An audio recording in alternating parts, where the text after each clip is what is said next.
পুনর্বাসন চায়। বিএনপি ভাবে ভারতে গিয়ে পৌঁছেছেন এবং তিনি এখন সেই দেশে অবস্থান করছেন বলে প্রকাশ পেয়েছে আজকের একটা রিপোর্টে। বাংলাদেশে বিশেষ স্থানটা কি যশোর ক্যান্টনমেন্ট? ওয়াকারুজ্জামান সাহেব আপনি বলেন কোথায় ছিলেন উনি, ওবায়দুল কাদের সাহেব? যাই হোক, এই দেশপ্রেমিক জেনারেল ওয়াকারুজ্জামানের তত্ত্বাবধানে ছিলেন, কিন্তু হঠাৎ করে আলোচনা ওবায়দুল কাদের সাহেব, তিনি নিশ্চিত হওয়া গিয়েছে ওবায়দুল কাদের সাহেব তিনি দেশ থেকে চলে গিয়েছেন, বাহিরে চলে গিয়েছেন। তিনি কোথায় গিয়েছেন, কিভাবে গিয়েছেন, কার সাহায্যে গিয়েছেন, সেগুলো অনেক আলোচনার বিষয়। আমরা দু একটা আলোচনা শুনবো এবং স্বরাষ্ট্র মন্ত্রণালয় এই বিষয়ে কথা বলেছেন যে ওবায়দুল কাদের সাহেবকে কেন গ্রেফতার করা হয়নি এবং তাকে পালাতে কারা সাহায্য করেছে। আমরা কয়েকটা আলোচনা এবং তার বিশ্লেষণ শুনলে আশা করি বুঝতে পারবো।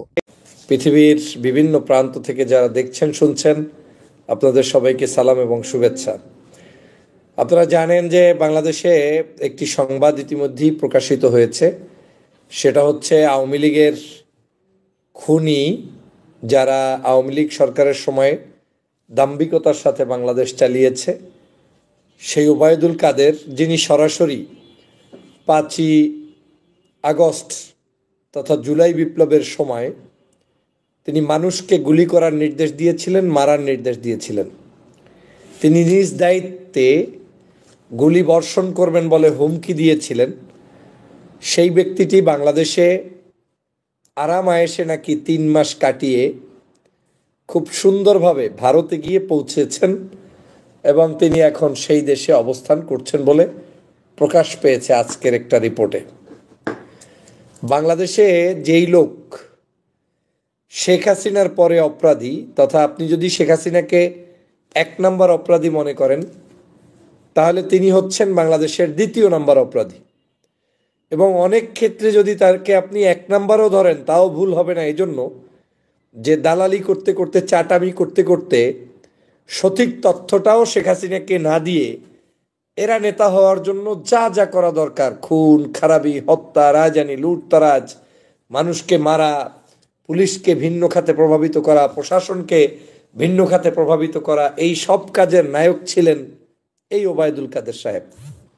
তিনি খবরটা এখন পর্যন্ত সত্য না হোক সেটাই আমি কামনা করি, যে তিনি এই দেশেই থাকুক, দেশেই তাকে গ্রেপ্তার করা হোক, কিন্তু খবরের সত্যতা যদি ঘটে যায় তার প্রমাণ হচ্ছে যে তিনি এখন আরামে ভারতে গিয়ে অবস্থান করছে। কিন্তু আবারও আমি আশাবাদী যে তিনি যাবেন না, বা এখানে আছেন বলে আমি ধরে নিয়ে সেটা আমি আশা পোষণ করতে পারি, কিন্তু খবরে যে সংবাদ প্রকাশ হয়েছে সেটা আমার জন্য, দেশের জন্য, মানুষের জন্য অবশ্যই একটি অশনি সংকেত এবং আমাদের জন্য দুর্ভাগ্যের ব্যাপার। প্রশাসন জানে না, পুলিশ জানে না ওবায়দুল কাদেরের মতো একজন ব্যক্তি তিনি পালিয়ে কিভাবে গেলেন, এটা আমার কাছে বোধগম্য নয়। আমি বাংলাদেশ সরকারের কাছে আহ্বান করব, আমাদের সম্মানিত সেনা প্রধানের কাছে আমি আহ্বান করব, আপনি একবার ঘোষণা দিয়েছিলেন যে বাংলাদেশে 600-র মতো মানুষ বা তার একটু বেশি আপনার কাছে নিরাপত্তা চেয়েছিল এবং আপনি তাদেরকে নিরাপত্তা দিয়েছেন। বাংলাদেশে আপনি আপনার জায়গা থেকে তখন মনে করেছেন যে তাদেরকে মানবিক দৃষ্টিতে নিরাপত্তা দিলেই ভালো হবে, কারণ দেশের পরিস্থিতি বিবেচনায় আপনি হয়তো সেটা করেছেন। কিন্তু কোনো খুনি, কোনো অপরাধী, কোনো লুটেরা, কোনো ধর্ষণকারী, কোনো হত্যাকারী যারা মানুষের উপরে জুলুম করেছে তাদের প্রতি সিম্পিথি ক্রিয়েট করার কোনো সুযোগ আমাদের নাই। যদি ওই 600 লোক তৎকালীন সময় আপনার নিয়ন্ত্রণে থেকে থাকে, এখন তারা কোথায় আছে সেটা জাতিকে জানিয়ে দিতে হবে। অবশ্যই আপনাকে উচিত হবে আপনার যে কোনো জায়গা থেকে, আপনি নিশ্চয়ই সেনাবাহিনীর কোনো জায়গায় আনডকুমেন্টেড কোনো কিছু থাকার কথা না। অতএব এই 600 লোকের বায়োডাটা সহ আপনার কাছে আছে, এই 600 লোকের ডাটা জাতির কাছে প্রকাশ করুন। তাদের বিরুদ্ধে মামলা হলে দ্রুত তাদেরকে আইনের আওতায় এনে বিচারের কাঠগড়ায় দাঁড় করুন, এবং যারা সরাসরি খুনের সাথে জড়িত তাদেরকে এই যে আন্তর্জাতিক অপরাধ ট্রাইব্যুনাল নামে যে ট্রাইব্যুনাল হয়েছে, সেই ট্রাইব্যুনালে তাদেরকে হাজির করে তারপরে বিচার করুন। যদি আমরা সেটা করতে ব্যর্থ হই তাহলে আমাদের এই বাংলাদেশ, সুন্দরতম এই দেশ সঠিক থাকবে না। প্রিয় ভাইরা আমার, আমি স্পষ্ট করে বলতে চাই, ওই 600 লোকের যেমন বিচার করতে হবে, পাশাপাশি 600 লোকের তালিকা প্রকাশ করতে হবে, পাশাপাশি ওবায়দুল কাদের সাহেব সহ যারাই আমাদের দেশ থেকে পালিয়ে গিয়েছে এবং পালিয়ে যাচ্ছে বলে মনে হচ্ছে, এদের প্রত্যেককে আইনের মাধ্যমে ডেকে এনে বিচার করতে হবে। বাংলাদেশে যত দ্রুত সম্ভব তাদেরকে ডাকতে হবে। আমি স্পষ্ট করে এই সরকারকে অনুরোধ করব, আপনি ভারতের সাথে ডাইরেক্ট বলে দিন যে আপনাদেরকে এই বাংলাদেশের যেই সকল লোক ওই দেশে গিয়ে পালিয়েছে, ওই পালানো প্রত্যেকটা লোককে বাংলাদেশে ফেরত দিতে হবে, প্রত্যেককে দিতে হবে, এবং প্রত্যেকের বিচারের জন্য আমাদের সবাইকে মিলে উদ্যোগী হতে হবে। তাদের বিচার ছাড়া বাংলাদেশে আমরা কোনো সংস্কার, আইন, নির্বাচন কোনো কিচ্ছুতে লাভ নাই, যতই আমরা খুনি, লম্পট, দুষ্ট লোকগুলোকে বাঁচিয়ে দেই। কারণ যারা একবার খুন করে তারা মৃত্যুর আগে ওটা এমন একটা স্বাদ, সে আবার খুন করার জন্য উদ্গ্রীব হবে। অতএব আমাদের সবাইকে সেই জন্য চেষ্টা করতে হবে এবং সবাইকে কথা বলতে হবে। প্রিয় সহযোদ্ধা ভাইয়েরা, আমি আপনাদের কাছে আজকের এই যে দুর্ঘটনাটি আমরা শুনলাম, ওবায়দুল কাদেরের ইস্যুটা, এটা আমার কাছে অবাক কাণ্ড ঘটেছে। এই কাণ্ডর কারণে আমি ব্যক্তিগতভাবে আমি মনে করি এটা কোনোভাবে কাম্য ছিল না, কিন্তু যে ঘটনাটা ঘটে ফেলেছে এটা আমাদের জন্য অবশ্যই একটা অশনি সংকেত। কারণ এই অভদ্র কিংবা ভদ্র, আপনি বলেন, ভদ্র তো বলার সুযোগ নেই, এই খুনি ওবায়দুল কাদের তিনি কিন্তু সরাসরি পুলিশকে নির্দেশ দিয়েছেন, এমনকি সংবাদ সম্মেলন করে চটাং চটাং করে বক্তব্য দিয়ে বলেছিলেন যে বাংলাদেশে একেবারে ডাইরেক্ট পুলিশ কিন্তু শুট করবে। এই শব্দই বলেছে যে শুট করার নির্দেশ দেওয়া হয়েছে, অতএব কেউ সামনে যেন না যায়, সামনে যেন না বের হয়। তো যে লোক সরাসরি শুট করার নির্দেশ দিয়েছে তাকেই তো অ্যারেস্ট করে রিমান্ডে নিলে বাংলাদেশের বাকিদের সকল চিত্র তথ্য আপনার কাছে উপস্থাপিত হবে। অতএব আওয়ামী লীগের এই খুনিদেরকে বাঁচানোর কোনো সুযোগ নেই। আমি এখনো বিশ্বাস করি যে বাংলাদেশের এই সরকারের মধ্যে ঊর্ধ্বতন ব্যক্তিরা এই সকল অপকর্মের সাথে জড়িত থাকবেন না। কিন্তু যদি এই দেশবাসী প্রমাণ পায় যে আপনাদের কোনো ধরনের জড়িত থাকার অভিযোগ আছে, কিংবা আপনারাও এই ধরনের লুটেরাদেরকে, এই ধরনের খুনিদেরকে বাঁচানোর জন্য মরিয়া হয়ে আছেন, তাহলে এই দেশের জনগণ কিন্তু ছাড়বে না। ওই জুলাই বিপ্লব শেষ হয়েছে বলে সব বিপ্লব বন্ধ হয়ে যাবে তা কিন্তু নয়। ভবিষ্যতে এদেরকে যারা প্রশ্রয় দিয়েছে সেই দোসরদেরকেও কিন্তু শায়েস্তা করা হবে বাংলার মাটিতে। অতএব সাবধান হয়ে যান। বাংলাদেশের মানুষের আবেগ নিয়ে খেলা করার কোনো সুযোগ নেই, বাংলাদেশের জনগণের সাথে শয়তানি করার কোনো সুযোগ নেই। জনগণ এখন একটা জিনিস দেখতে চায়, সেটা হচ্ছে শেখ হাসিনার বিচার, তার ফাঁসি, এবং এই আওয়ামী লীগের যারা খুনের সাথে জড়িত তাদের ফাঁসি, এবং অবৈধভাবে যারা এতদিন ক্ষমতায় ছিল তাদেরকে বিচারের কাঠগড়ায় নিয়ে আসা। খুনের বদলে খুন, যারা খুন করেছে এই খুনিদেরকে কোনো ক্ষমা করার সুযোগ নাই, তাদেরকে অবশ্যই বিচারের কাঠগড়ায় দাঁড় করিয়ে জাতির কাছে তাদেরকে প্রশ্নবিদ্ধ করতে হবে। জাতির হৃদয়ের রক্তক্ষরণ যদি একটু হলেও কমাতে চান তাহলে তাদেরকে বিচার করতে হবে। অতএব এই ইস্যুতে কোনো ছাড় নাই। এর বাইরে আপনার সাথে আমার অনেক ইস্যুতে ছাড় হতে পারে। নির্বাচন 5 দিন আগে হবে না পরে হবে, কে কোন দল করবে, কি করবে করবে না, কে ক্ষমতায় আসবে কখন আসবে, ভিন্ন জিনিস। কিন্তু এই ফেসিবাদের দোসর যারা খুনি তাদের বিচারের ব্যাপারে কোনো ছাড় দেওয়ার সুযোগ নাই। আমি সরকারকে ধন্যবাদ জানাই যে আপনারা ওই যে কি বলে আমাদের বিডিআর হত্যাকাণ্ডের ব্যাপারে নতুন করে তদন্ত কমিটি করতে যাচ্ছেন।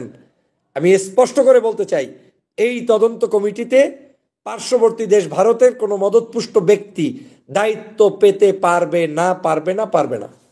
এমন তদন্ত কমিটি করতে হবে যারা নিরপেক্ষ তদন্ত করে আমার এই ভাইদেরকে সুষ্ঠু সুন্দরভাবে তদন্তের মাধ্যমে বিচার প্রক্রিয়া করবে। কারণ একদিকে 57 জন অফিসারকে ওই সময় হত্যা করেছে পরিকল্পিতভাবে, আবার একই দিকে একই জায়গায় নির্দোষ পিপলদেরকে আজকের মামলার আসামি করে তাদেরকে এই প্রায় যুগ হয়ে যাচ্ছে, 1 যুগ, তাদেরকে সেখানে জুলুম করে জেলের মধ্যে বন্দি রাখছে এবং হাজার হাজার ফ্যামিলি আজকের বিপদগ্রস্ত। অতএব এই তদন্ত কমিটির আমি সুষ্ঠু তদন্ত দাবি করি এবং তদন্ত কমিটিকে নিশ্চয়ই একটা সুন্দর তদন্ত কমিটি হতে হবে যারা ন্যায়নিষ্ঠার সাথে বিচার করবে। এবং আমি মনে করি এই বিডিআর বিদ্রোহের মূল সেখানেও নির্দেশদাতা শেখ হাসিনা এবং তৎকালীন সময়ের যারা দায়িত্বে ছিলেন তাদেরকে বিচারের কাঠগড়ায় নিয়ে আসতে হবে। পাশাপাশি আপনারা জানেন সরকার আজকের দুইটি ডিসিশন নিয়েছে। এক হচ্ছে বাংলাদেশের বর্তমান যে দুর্নীতি দমন কমিশন রয়েছে, এই কমিশন ইতিমধ্যেই শেখ হাসিনার ৮০,০০০ কোটি টাকা আপনার দুর্নীতির তদন্তের জন্য নেমেছে। শেখ হাসিনা, শেখ রেহানা, জয় এবং আপনার পুতুল কি বলে আর একটা হচ্ছে তার যে শেখ রেহানার মেয়ে, এদের ব্যাপারে তদন্ত শুরু হয়েছে এবং এই তদন্ত প্রক্রিয়া চলবে। আমি স্পষ্ট করে বলতে চাই তাদের এই তদন্ত করতে হবে এবং যে সকল ব্যক্তিরা বিভিন্ন সময়ে এই দুর্নীতি করেছে আওয়ামী লীগের প্রত্যেককে সেখানে অবশ্যই আমাদের তাদের বিচারের কাঠগড়ায় দাঁড় করাতে হবে এবং তাদেরকে তদন্ত করে আইনের মাধ্যমে এই যে হাজার হাজার কোটি টাকা লোপাট করেছে, দুর্নীতি করেছে, এই ৮০,০০০ কোটি টাকা তো এটা তো একটা জায়গা ৯টা প্রজেক্টে। আপনারা জানেন যে বিদ্যুৎ কেন্দ্র, তারপরে আপনার ওই কি বলে মানে উন্নয়ন প্রজেক্ট, এটা সেটা বেপচা, এরকম করে প্রায় 8টা প্রজেক্ট 9টা প্রজেক্টের এত হাজার কোটি টাকা, কিন্তু এর বাহিরে কত কোটি কোটি টাকা যে তারা লোপাট করেছে সেটার বিচার করতে হবে। এবং আজকের একটি জিনিস নতুন করে এসেছে সংবাদ মাধ্যমে, সেটা হচ্ছে তত্ত্বাবধায়ক সরকার আবার নতুন করে পুনর্বহাল।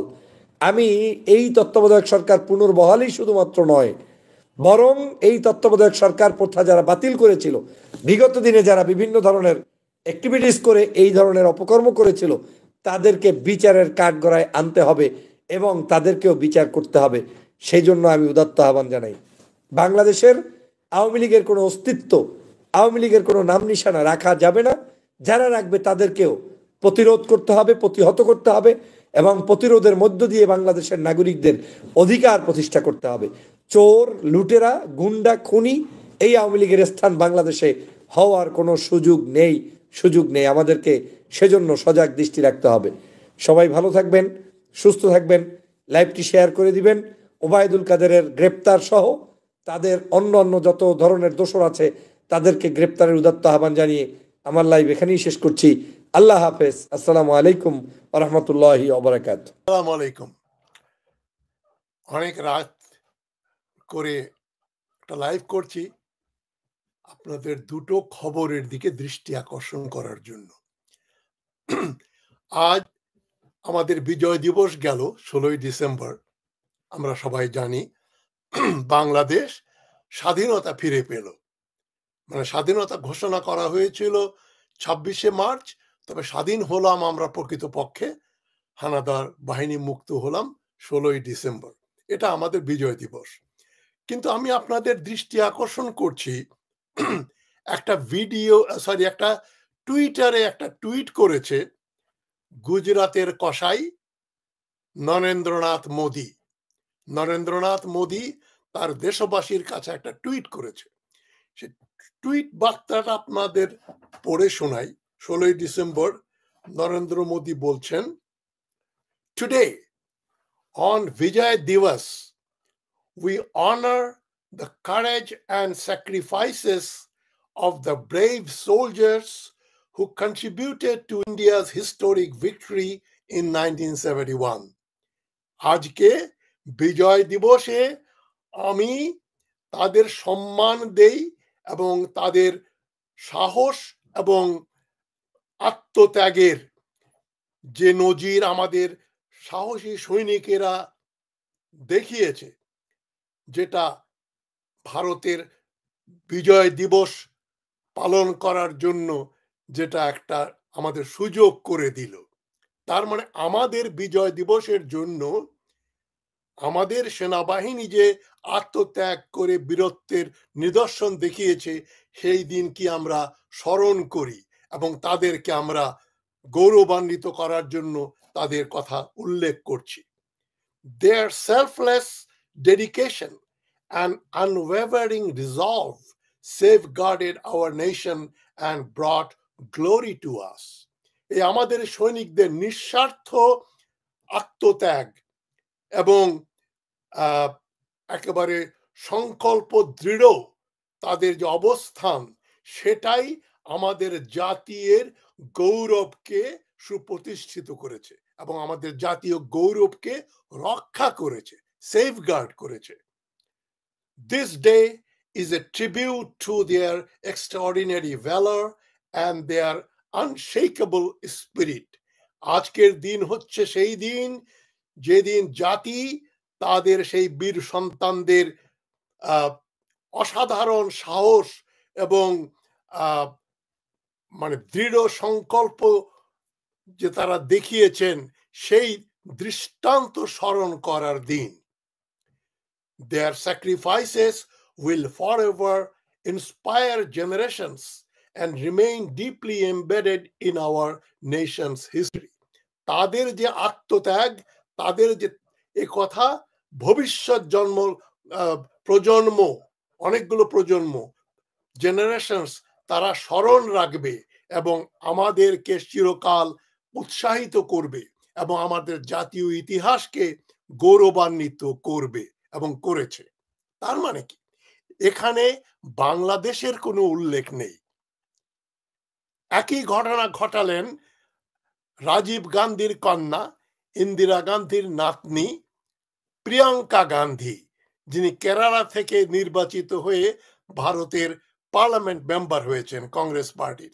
তিনিও আজকের বিজয় দিবস উপলক্ষে ভারতীয় সেনাবাহিনীকে মোবারকবাদ জানাচ্ছেন, অভিনন্দন জানাচ্ছেন, যে তারা যে বীরত্বের নজির সৃষ্টি করেছে সেজন্য আমরা গর্বিত। বীরত্বটা কি? তারা পাকিস্তানকে দ্বিখণ্ডিত করেছে, আমাদের চিরশত্রু পাকিস্তানকে তারা পরাজিত করেছে, সেটাই আমাদের বিজয় দিবস। সুতরাং সেখানে প্রিয়াঙ্কা গান্ধী মোদির চাইতে একটু ভালো কথা বলেছেন।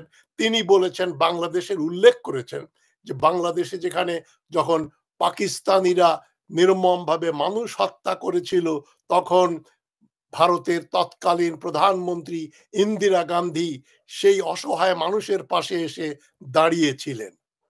তবে দুটো বক্তব্যই একটা জিনিস ফুটে ওঠে, এটা ভারতের বিজয়, ভারতের বিজয় দিবস এবং বাংলাদেশের পাশে ভারত দাঁড়িয়েছিল, তা না হলে তো বাংলাদেশ হতো না। এখন এ ব্যাপারে বিতর্কে থাকতে পারে, আমি যে কথাটা বললে বিতর্কের সৃষ্টি হবে, তবু আমি বলছি, যেমন হাসিনার প্রাক্তন উপদেষ্টা ডক্টর গওহর রিজভী বলেছিলেন, ইন্দিরা গান্ধী না থাকলে আজও বাংলাদেশের স্বাধীনতা যুদ্ধ শেষ হতো না, তারা পাকিস্তানকে পরাজিত করে স্বাধীনতা অর্জন করতে পারতো না। এটা একটা বিতর্কিত বয়ান, এর পক্ষে বিপক্ষে অনেক কথা বলা যায়। তার মানে এক কথায় বলা যায়, এই 9 মাসে তাড়াহুড়া করে যে আমরা স্বাধীনতা অর্জন করলাম, সেটা ভারতের সক্রিয় ভূমিকা না থাকলে হতো না। তারা 1 কোটি লোককে আশ্রয় দিয়েছিল এবং মুক্তিবাহিনীকে ট্রেনিং দিয়েছিল, অস্ত্র দিয়েছিল, খাদ্য দিয়েছিল, বস্ত্র দিয়েছিল, তাদেরকে ওখানে আশ্রয় দিয়েছিল। এগুলোকে আমরা ভুলে যেতে পারবো না, নিশ্চয়ই না। কিন্তু সবচাইতে বড় কিন্তু হচ্ছে, কেন করেছিল? এটা কি বাংলাদেশের স্বাধীনতার জন্য, নাকি ভারতের গৌরব বৃদ্ধি? তার মানে পূর্ব পাকিস্তানে যে তাদেরকে বর্ডারে, যে এই 4000 কিলোমিটার বর্ডারে তাদের সেনা মোতায়েন করতে হতো, তাদের বিএসএফ, তাদের সেনাবাহিনী, এখানে তাদেরকে যুদ্ধের জন্য প্রস্তুত থাকতে হতো, সেদিক থেকে তাদের বিপদটা কেটে গেল। বাংলাদেশ হওয়াতে তাদের সেনাবাহিনী, নৌবাহিনী ও বিমান বাহিনী আর পূর্ব দিকে তাদের তাকাতে হচ্ছে না।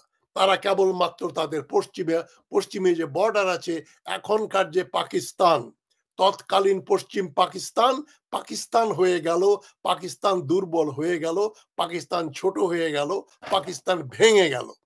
এটাই তাদের বিজয়, যেটা জওহরলাল নেহেরু 47 সাল থেকেই বলে আসছিলেন, আর 6 মাস পরেই পূর্ব পাকিস্তান স্বাধীন হয়ে যাবে। এই 6 মাস জায়গায় 24 বছর লেগেছিল, এই আর কি। তবে এটা একটা গুরুত্বপূর্ণ ব্যাপার। যারা মানে সেন্সেশনাল কথা না থাকলে কোনো কিছুকে গুরুত্বপূর্ণ মনে করেন না, তাদের জন্য আমি বলছি না। সিরিয়ার গৃহযুদ্ধ যেমন আমাদের জন্য গুরুত্বপূর্ণ, জানা দরকার এরপরে কি হতে পারে, ইসরায়েলের কি হতে পারে, মুসলিম জগতের কি হতে পারে, বাংলাদেশেরও কি হতে পারে, সেটা জানার দরকার। তবে সিরিয়া নিয়ে আলোচনা করলে অ্যাভারেজ বাংলাদেশি বলে, ও সিরিয়াতে হচ্ছে, আমাদের কি। মানে অজ্ঞতা থেকেই নিরুৎসাহ, এবং এই অজ্ঞতা এবং নিরুৎসাহ কিন্তু সকল বিপদের মূল। যেমন বলে অনেকে বাংলাদেশে বলেন, আমি রাজনীতির মধ্যে নেই, রাজনীতি বুঝিও না, রাজনীতি জানতেও চাই না, আমি ডাক্তার মানুষ, আমি ইঞ্জিনিয়ার মানুষ, আমি অ্যাকাউন্টেন্ট, আমি ব্যবসায়ী, রাজনীতি দিয়ে কি করব। ফলে শামীম ওসমানরা রাজনীতি করবে, এটাই স্বাভাবিক। জয়নাল হাজার এটা ঢুকবে, হাজি সেলিম ঢুকবে, এটা ওই লোকদের জন্যই। কিন্তু অধিকাংশ রাজনীতির কথা বলেন না, ওই সমস্ত বুঝিও না, করিও না, জানতেও চাই না। এই যে ইনডিফারেন্স, পলিটিক্যাল সায়েন্সের প্রথম কোর্সে, মানে এই যে রাষ্ট্র কেন দুর্বল হয়, গণতন্ত্র কেন কাজ করে না, তার ওই যে কারণগুলো পড়েছিলাম সেই 1966 সালে, এখনো মনে আছে। ইনডিফারেন্স অফ দ্য পিপল, জনগণের নিষ্ক্রিয়তা বা নিস্পৃহতা, তাদের স্পৃহা নাই জানার জন্য।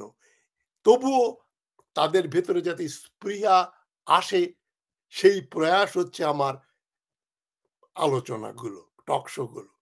তো নরেন্দ্র মোদীর এই বক্তব্য আমাদের জন্য খুবই গুরুত্ব বহন করে, যে জন্য আমরা 16 ডিসেম্বর নিয়াজির সারেন্ডার অনুষ্ঠানে বাংলাদেশের প্রধান সেনাপতি যিনি ছিলেন জেনারেল এমএজি ওসমানী, তাকে আমরা দেখলাম না।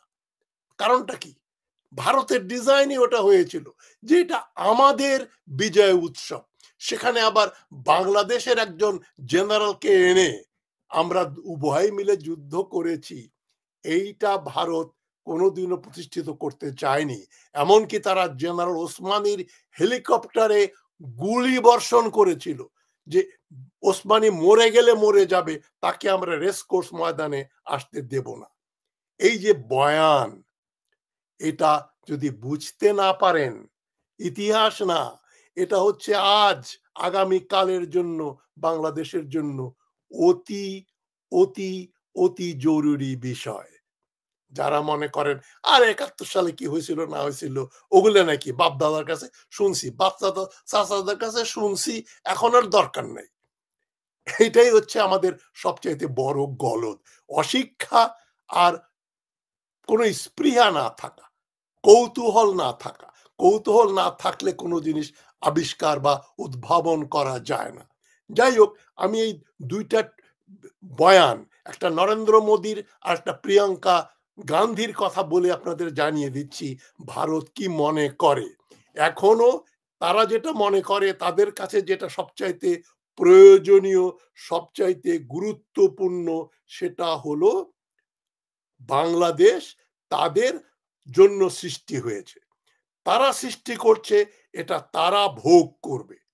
মানে যখনই আপনি বলবেন ভারত বিরোধী কোনো কথা বললেই কিন্তু তারা বলে আমরা দেশটাকে স্বাধীন করে দিলাম, আর সেই দেশ এখন আমাদের বিরুদ্ধে কথা বলে। তার মানে চিরকাল আপনাদেরকে কৃতদাস বানিয়ে রাখবে, এটাই হচ্ছে ভারতের প্রোগ্রাম। এই যে বিজয় দিবসকে, আমাদের বিজয় দিবসকে তাদের বিজয় দিবস বলে যে উদযাপন করা হচ্ছে, এটা বুঝতে হবে। এটা ইতিহাস না, এটা আজকের এবং আগামী কালকে জানার জন্য দরকারি। এখন আপনাদের আমি আরেকটা খবরের দিকে দৃষ্টিপাত করাচ্ছি।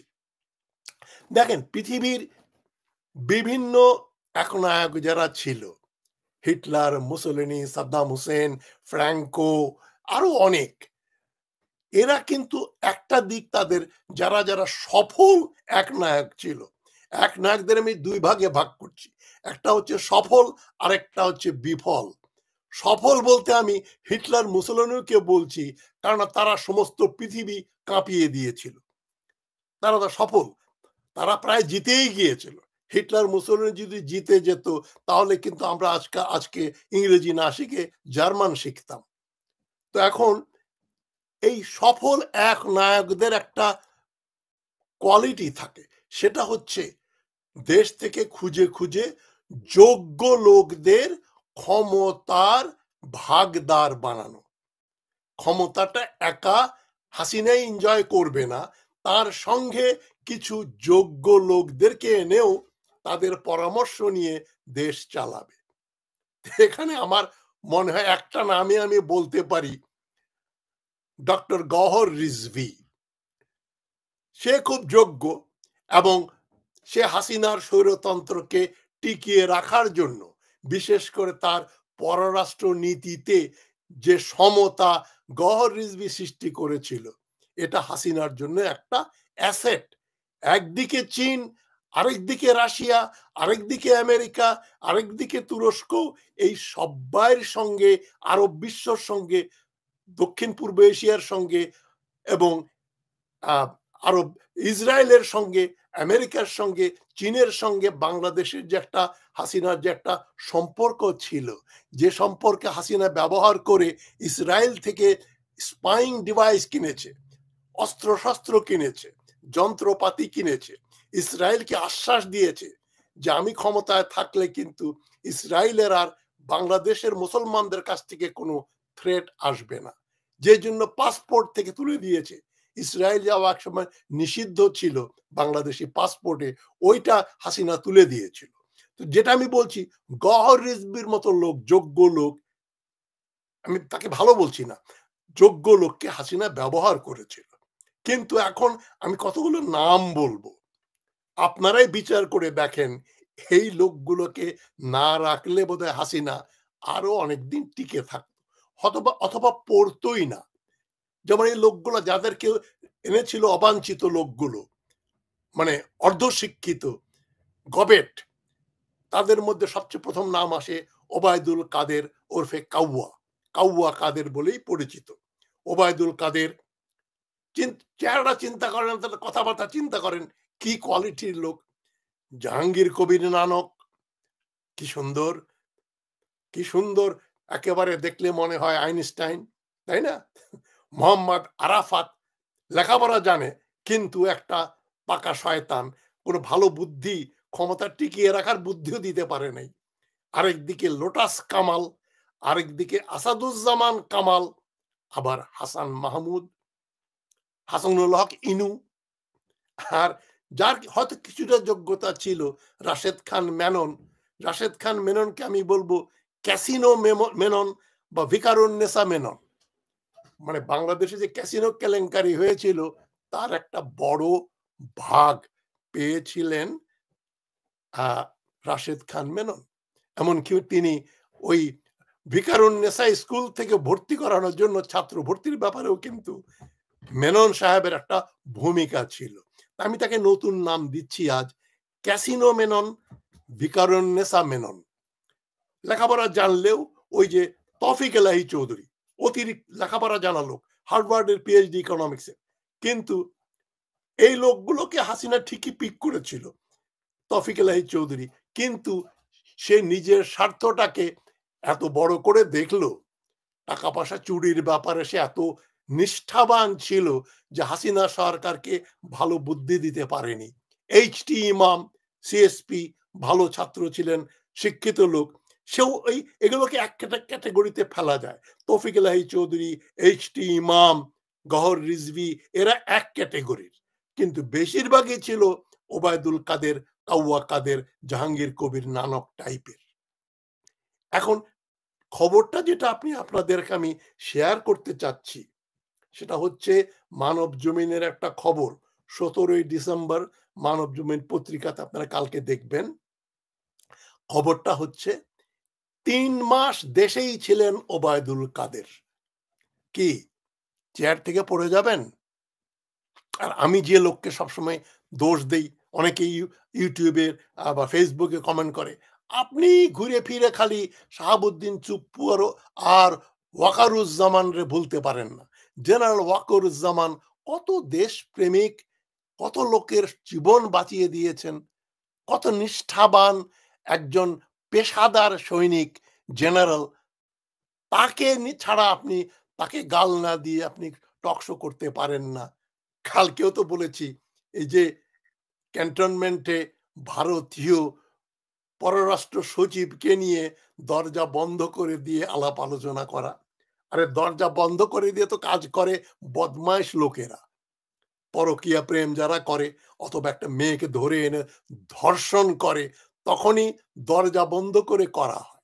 এবং এখানে ওয়াকারুজ্জামানের তো ভারতীয় পররাষ্ট্র সচিবের সঙ্গে কথা বলার কিছু নাই।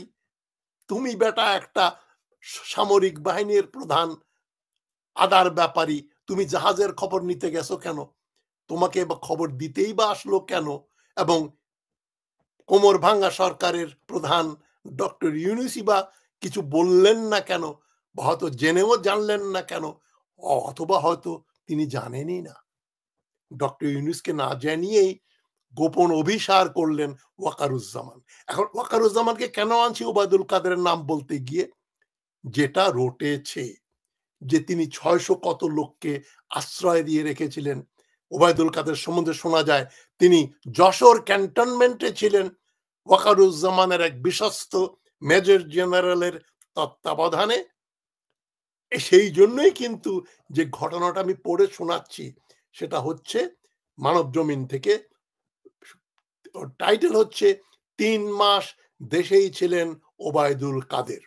তবে এরা কাউয়া কাদের বলে নেই, মানে খবর কাগজে সেটা বলতে পারে না। যাই হোক, কাউয়া কাদের ৩ মাস বাংলাদেশেই ছিল। মানব জমিন বলছে ৫ই আগস্টে ছাত্র জনতার অভ্যুত্থানে দেশ ছেড়ে ভারতে চলে যান আওয়ামী লীগ সভাপতি শেখ হাসিনা। আমরা এটা জানি। এদিন দলটির প্রায় সব নেতা কর্মী আত্মগোপনে চলে যান। জীবন রক্ষায় সেনানিবাসে আশ্রয় নিয়েছিলেন অনেক নেতা। এখানে একটি হিন্ট দিচ্ছে মানব জমিন, সেনানিবাসে অনেক নেতা আশ্রয় নিয়েছিল। কিন্তু তখন বড় জিজ্ঞাসা ছিল আওয়ামী লীগ সাধারণ সম্পাদক ওবায়দুল কাদের কোথায় আছেন, তিনি দেশে না বিদেশে, এমন প্রশ্ন ছিল রাজনৈতিক মহলে। সময়ে সময়ে তাকে নিয়ে নানা গুজব আর গুঞ্জন ছড়িয়েছে বাতাসে। মানব জমিনের হাতে আসা তথ্য অনুযায়ী গণ অভ্যুত্থানের পর ৩ মাস ৫ দিন তিনি দেশেই ছিলেন, মানে অক্টোবরের ১০ তারিখ পর্যন্ত। এই সময়ে তিনি নিরাপদেই ছিলেন। দলের সভাপতির মতো তিনিও ভারতে আশ্রয় নেয়ার চেষ্টা করেছেন। এই সময় যোগাযোগের চেষ্টা করেছেন দলীয় সভাপতির সঙ্গে, হাসিনার সঙ্গে, সেখান থেকে সাড়া মেলেনি। সূত্রের দাবি, বৈষম্য বিরোধী আন্দোলন নিয়ে ওবায়দুল কাদেরের দেয়া বক্তব্যে যার পরনায় বিরক্ত ছিলেন দলের সভাপতি শেখ হাসিনা। ছাত্রদের আন্দোলন দমাতে ছাত্রলীগই যথেষ্ট। ওবায়দুল কাদেরের এমন বক্তব্যেই আন্দোলনে আগুনে ঘি ঢেলে দিয়েছিল বলেই দলটির নেতারা মনে করছেন। যত দোষ নন্দ ঘোষ। ওবায়দুল কাদের বলেছিল ছাত্রলীগই যথেষ্ট, এটা ভুল প্রমাণিত হওয়াতে এখন ওবায়দুল কাদেরের উপর তাদের তো রাগ। যে আন্দোলনের জেরে শেখ হাসিনা সরকারকে এক বিধ্বংসী পরিণতি দেখতে হয়েছে। মানব জমিন জানতে পেরেছে গত ৮ই নভেম্বর, অক্টোবর না, ৮ই নভেম্বর ওবায়দুল কাদের শিলং হয়ে ভারতের কলকাতায় পৌঁছান। খবর রয়েছে তিনি এক বিশেষ স্থানে আয়াসে দিন কাটাচ্ছিলেন। সেই বিশেষ স্থানটা কি যশোর ক্যান্টনমেন্ট? ওয়াকারুজ্জামান সাহেব, আপনি বলেন কোথায় ছিলেন উনি, ওবায়দুল কাদের সাহেব? যাই হোক, এই দেশপ্রেমিক জেনারেল ওয়াকারুজ্জামানের তত্ত্বাবধানে ছিলেন, কিন্তু হাসিনাকে পার করে দিয়েছিল মেজর জেনারেল হাসান, ওই কি নাম,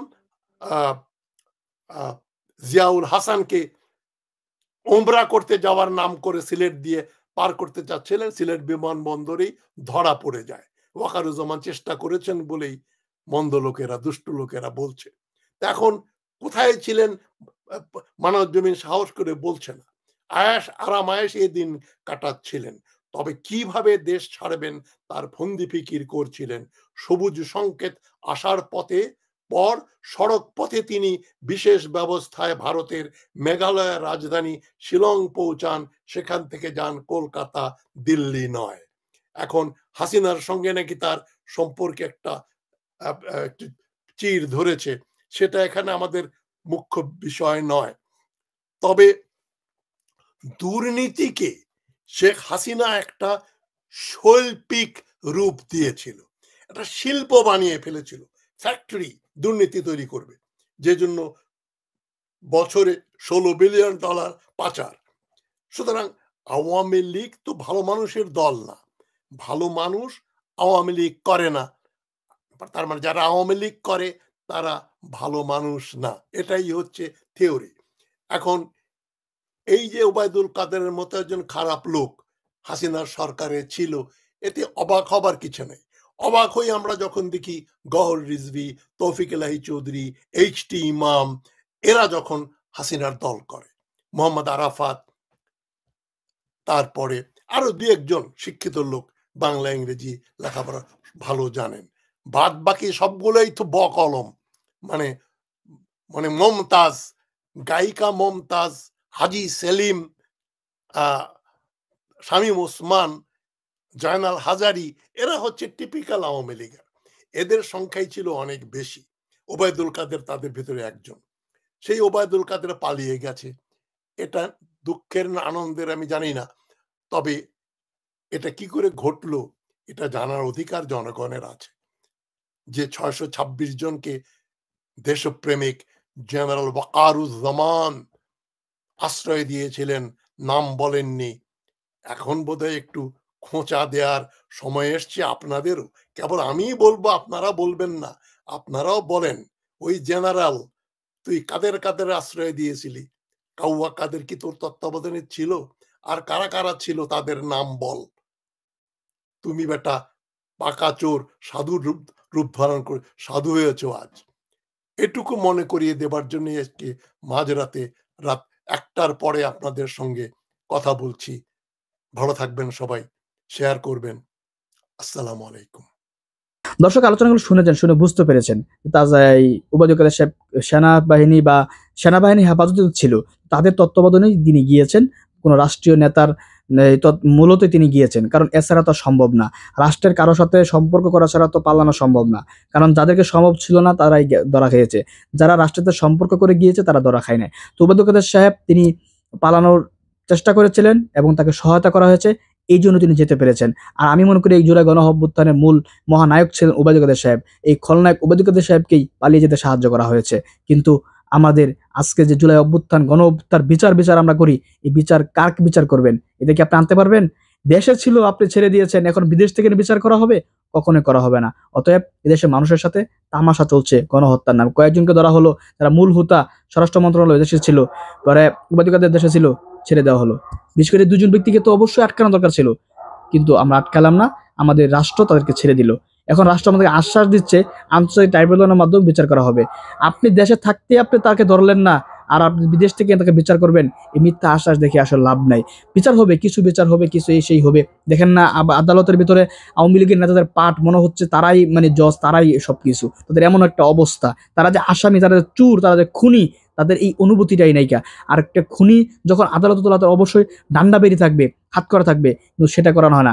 সামান্য একজন শিবিরের নেতার হাত করা থাকে, ডান্ডা বেরিয়ে থাকে, আওয়ামী লীগের এত বড় বড় সন্ত্রাসীদের হাত করা থাকে না। এই হচ্ছে আওয়ামী লীগের বিচার।